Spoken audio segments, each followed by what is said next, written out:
तो दोस्तों नेक्स्ट है, अभी हम ट्रांसफार्मर के टाइप्स के बारे में जानेंगे। तो हमने बेसिक जो टाइप्स होते हैं दो, step up step down transformer, उसके बारे में तो हमने जान लिया है। तो उसके कुछ और भी टाइप्स होते हैं, वो हम आपको अब सिखाएंगे। तो फर्स्ट है बेस ऑन सप्लाई। तो हम बोर्ड के ऊपर लिख के देंगे आपको कि आपको प्रॉपर समझ में आए। Based on supply. उसके बाद सेकेंड है बेस्ड ऑन वाइंडिंग। थर्ड है बेस्ड ऑन कंस्ट्रक्शन। फोर्थ है बेस्ड ऑन सर्विस। और उसके बाद है fifth based on measurement.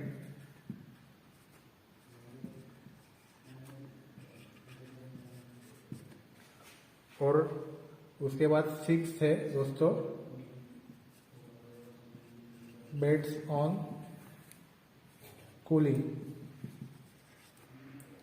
Seven based on function. तो इसके ये ऑल टाइप्स है। उसके अंदर भी दोस्तों ये सब टाइप्स भी आते हैं। फर्स्ट है बेस्ड ऑन सप्लाई।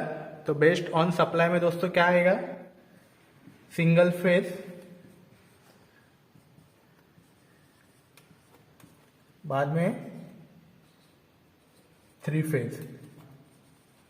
तो बेस्ड ऑन सप्लाई में आएगा सिंगल फेज, 3 फेज। बाद में बेस्ड ऑन वाइंडिंग में आएगा दोस्तों ऑटो ट्रांसफार्मर। शॉर्ट में मैं ट्रांसफार्मर लिख रहा हूं, TXFR। सेकेंड आएगा दोस्तों 2 वाइंडिंग। उसके बाद आएगा 3 वाइंडिंग और आएगा 6 वाइंडिंग। तो ये मैंने शॉर्ट में लिख दिया है। उसके बाद बेस्ड ऑन कंस्ट्रक्शन में दोस्तों क्या आएगा? कोर टाइप ट्रांसफार्मर आएगा। उसके बाद सेकंड आएगा shell type. Based on service में आएगा दोस्तों डिस्ट्रीब्यूशन ट्रांसफार्मर। सेकंड आएगा पावर ट्रांसफार्मर।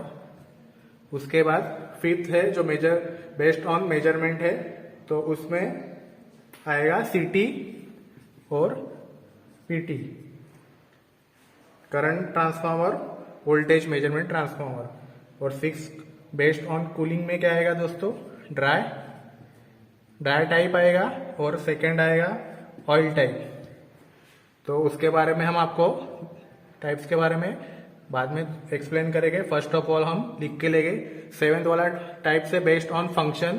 तो इसमें आपने कॉमन जो पढ़ा होगा स्टेप अप ट्रांसफार्मर और स्टेप डाउन ट्रांसफार्मर। उसमें थर्ड भी आपने पढ़ा होगा इंसुलेशन ट्रांसफार्मर, वो उसमें एक ऐड हो जाता है। तो हमने ये आज इसके 7 टाइप्स देखे हैं ट्रांसफार्मर के। ये सब टाइप्स है ट्रांसफार्मर के।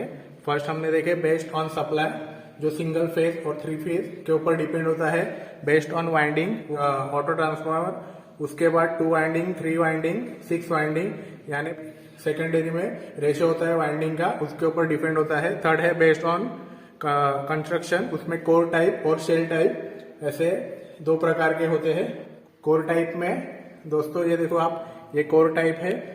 और शेल टाइप में उसमें शेल होता है, वो अभी आपको दिखाने के लिए नहीं है।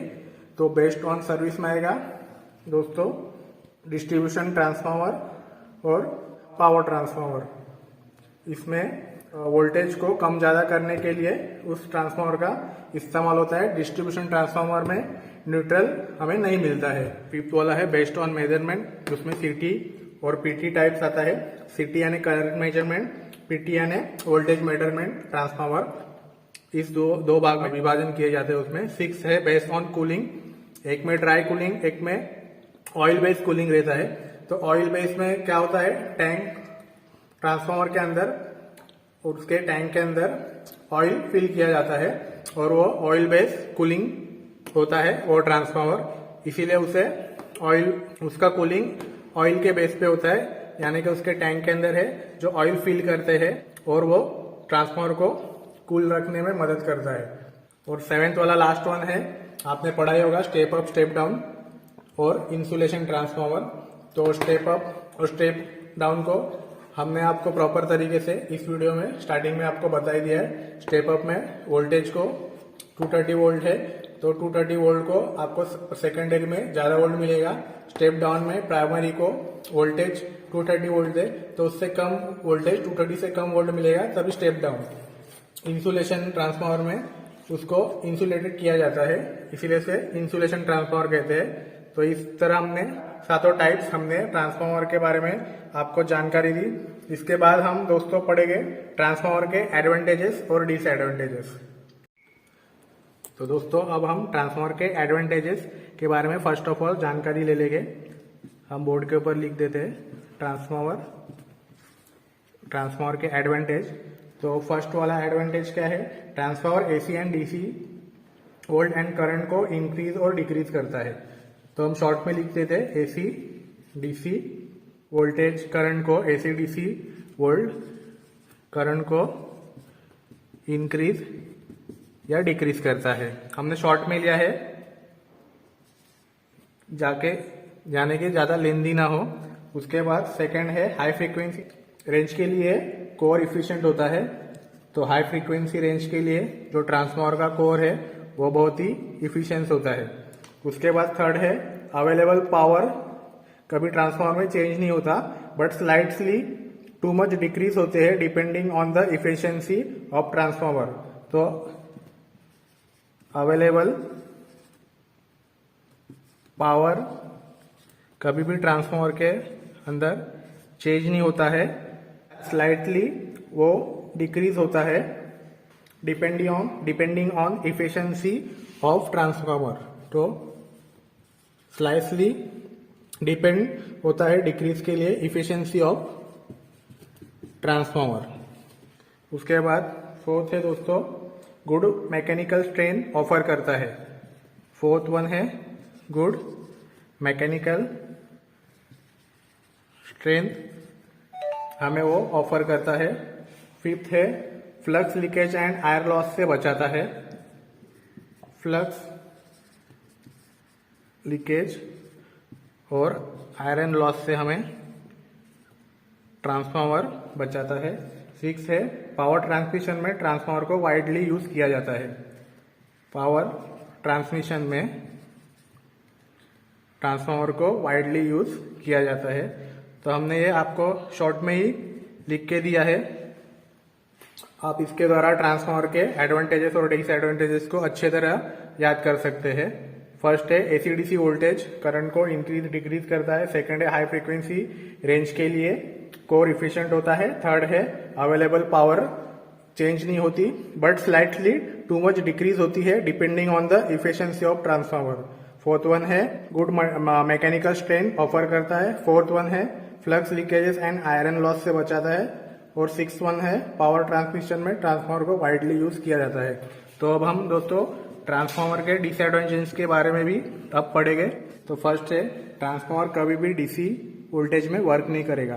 तो do not work in DC voltage. Transformer है वो सिर्फ एसी वोल्टेज में ही वर्क करेगा। हमने आपको स्टार्टिंग में भी वीडियो में आपको सिखाया है कि ट्रांसफार्मर सिर्फ एसी वोल्ट में कार्य करेगा, डीसी में वो कभी वर्क नहीं करेगा। सेकंड है ट्रांसफार्मर नॉइजी होता है, उसमें साउंड ज़्यादा जनरेट होता है, वो उसका सेकंड डिसएडवांटेजेस है। और ट्रांसफार्मर साइज में बढ़ते जाता है। ट्रांसफार्मर का साइज है वो बढ़ते जाता है, वो एक उसका डिसएडवांटेजेस है। फोर्थ वन है आउटडोर यूज के लिए दोस्तों ट्रांसफार्मर कभी भी उपयुक्त नहीं होता। आउटडोर यूज के लिए ट्रांसफार्मर इज नॉट गुड, क्योंकि उसका साइज भी बड़ा होता है, उसमें नॉइज भी होता है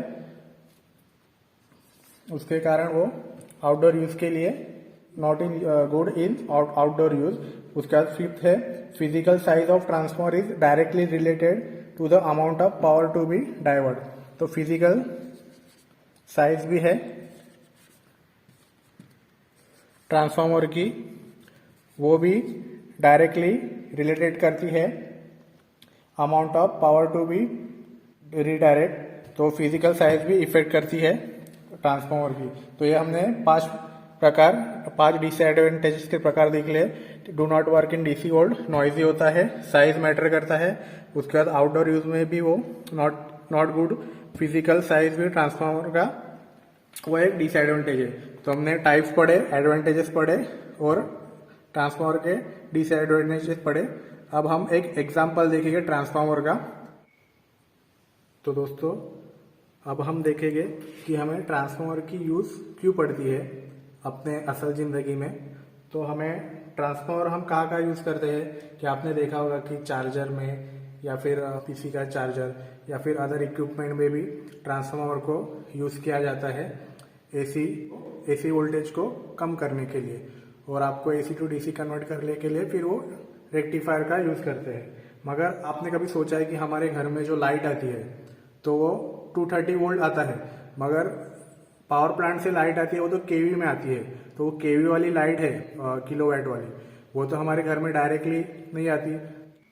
तो पावर प्लांट में दोस्तों जो बिजली जनरेट होती है वो तो किलो वोल्ट में जनरेट होती है, मगर हमारे घर में जो बिजली आती है वो तो 240 वोल्ट में आती है। आपने मीटर में भी कभी कैलकुलेट करके देखा होगा कि हमारे घर में जो बिजली आती है वो 230 से 240 वोल्ट के रेंज में आती है। तो उसको कन्वर्ट कैसे करते हैं 240 वोल्ट में, उसके बारे में आज हम पढ़ेंगे। हमने ये ब्लॉक डायग्राम निकाला है ताकि आपको इजी वे में समझ में आ सके कि हमारे घर में आखिरकार जो लाइट आती है वो तो पावर प्लांट में बनती है किलो वोल्ट में, तो वोल्ट में 240 वोल्ट में उसका कन्वर्जन कैसे होता है ब्लॉक डायग्राम के सहारे हम आपको आज समझाएंगे। तो हमने ब्लॉक डायग्राम निकाला है। फर्स्ट है power plant, step up transformer, high voltage transmission line, step down transformer, step down transformer, उसके बाद फिर लास्ट में हमारे घर में लाइट है वो पहुंचेगी। तो पावर प्लांट में दोस्तों क्या होता है, हमारे घर में जो पावर आती है वो first of all power plant में जनरेट की जाती है। तो वो तो हमारे घर से मीलों दूर पर होता है। तो बिजली आती है वो पावर प्लांट में, हम जो जनरेट करते हैं वो किलो वोल्ट में जनरेट करते हैं। तो उसके बाद आपने देखा होगा कि आप कभी रोड पे से या फिर आपने कहीं देखा होगा कि बड़े बड़े टावर आपने देखे होंगे, उसके ऊपर बड़े बड़े हाई टेंशन वायर रहती है। तो वो पावर प्लांट में से वो जो पावर निकलती है वो किलो वोल्ट में निकलती है। तो जो हमने फॉर एग्जांपल लिया है पावर प्लांट में से 4 वोल्ट बिजली निकल रही है, तो वो कहाँ पे जाएगी, स्टेप अप ट्रांसफार्मर में जाएगी। वहां से स्टेप अप ट्रांसफार्मर में क्या होएगा, स्टेप अप में क्या करेगा दोस्तों, आपने वीडियो में पहले देखा ही होगा। स्टेप अप में वोल्टेज हमें प्राइमरी से सेकेंडरी में वोल्टेज बढ़ा के दिया जाता है। तो 12,000 वोल्ट को वो 24 लाख वोल्ट मतलब उतने गुना बढ़ा देगी। तो उसके लिए स्टेप अप ट्रांसफार्मर यूज किया जाता है। ये स्टेप अप ट्रांसफार्मर आपने कहीं पे भी आपने देखा होगा कि ये उसकी साइज बहुत ही बड़ी रहती है। उसके बाद वो स्टेप अप करने के बाद वोल्टेज बढ़ा देगा, उसके बाद वो हाई वोल्ट ट्रांसमिशन लाइन में से जाएगा। मगर हाई वोल्ट ट्रांसमिशन लाइन में क्या होता है दोस्तों, जो वायर्स रहती है वो उसमें कॉपर की वायर रहती है, उसमें क्या होता है, कॉपर का भी कुछ लॉस होगा, उसमें रेजिस्टेंस रहता है उस वायर में, तो उसके वजह से भी वोल्टेज लॉस होएगा।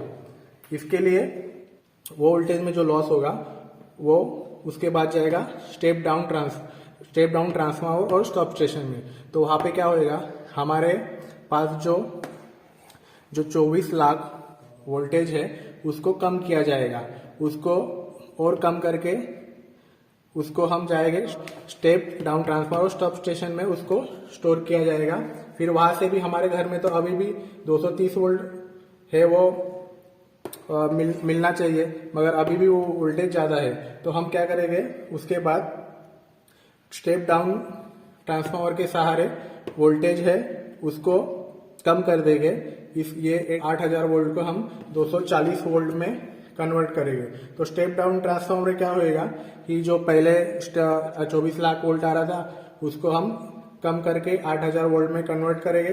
उसके बाद लास्ट में जो स्टेप डाउन ट्रांसफार्मर आपने घर के बाजू में कभी या फिर बिल्डिंग के बाजू में देखा होगा कि ट्रांसफार्मर रहता है, तो उस ट्रांसफार्मर में क्या करते हैं, वोल्टेज को और भी कम किया जाता है, स्टेप डाउन किया जाता है और हमारे घर तक है वो पहुंचाया जाता है। मगर जब भी आप देख रहे हैं यहाँ पे 12,000 वोल्ट पावर प्लांट से आ रहा है, यहाँ पे उसको स्टेप अप किया जा रहा है, यहाँ पे स्टेप डाउन किया जा रहा है, तो इसमें क्या होगा, वोल्टेज कम किया जाता है मगर करंट है वो बढ़ जाता है। और उसके बाद वोल्टेज को हम ज्यादा करेंगे तो उसमें करंट क्या होता, कम किया जाता है। तो इस प्रकार से हम वोल्टेज को बढ़ा के स्टेप अप से, उसके बाद स्टेप डाउन से कम करके लास्ट में 240 वोल्ट और हमारे जो करंट है वो घर में कितना लगता है दोस्तों, कम लगता है। तो वो इस प्रकार डायवर्शन होके उसके बाद हमारे घर में पहुंचा दिया जाएगा। तो आज का वीडियो आपको कैसा लगा, वो अच्छा लगा होगा तो हमें जरूर बताएं। और टेक्नीशियन विजन सिस्टम इस यूट्यूब चैनल को लाइक कीजिए, शेयर कीजिए और सब्सक्राइब कीजिए और राइट में जो बेल आइकन है उसको प्रेस कीजिए। ठीक है दोस्तों, धन्यवाद और गुड बाय।